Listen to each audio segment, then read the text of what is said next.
তো সেই অবস্থাটা নাই। স্বৈরাচারী হাসিনা পালিয়ে গিয়েছে। তো এখন সারা দেশের লোকজন, সারা বাংলার জনগণ রাস্তায় নেমেছে। আজকে আপনারা দেখলে বুঝতে পারবেন রেলের কি অবস্থা।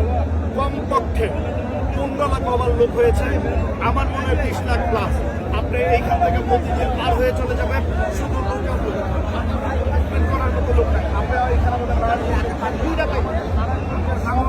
কিন্তু মিছিলে দিয়ে দেবেন, আমরা এত কষ্ট করি চালার দিকে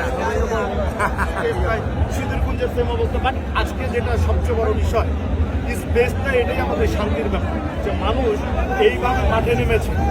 মানুষ গণতান্ত্রিক সরকার চায়, বাংলাদেশের জনগণ গণতান্ত্রিক সরকারে বিশ্বাসী।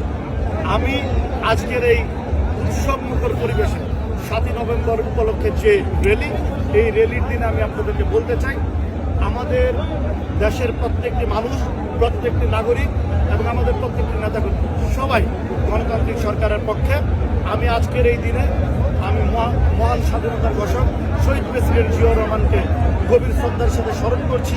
এবং আমি আজকে বলতে চাই, দেশনায়ক তারেক রহমানের সুদক্ষ নেতৃত্বে, যে বলিয়ান নেতৃত্বের মাধ্যমে স্বৈরাচারী হাসিনা দেশ থেকে পালিয়ে গিয়েছে, আজকে অন্তর্বর্তীকালীন সরকারকে আমি বলতে চাই, মধ্যবর্তীকালীন সরকারকে বলতে চাই, আপনারা অচিরেই নির্বাচনের রূপরেখা ঘোষণা করেন এবং অবাধ, সুষ্ঠু একটি নিরপেক্ষ নির্বাচন দেওয়ার ব্যবস্থা করেন, যেটা হবে গণতান্ত্রিক নির্বাচন।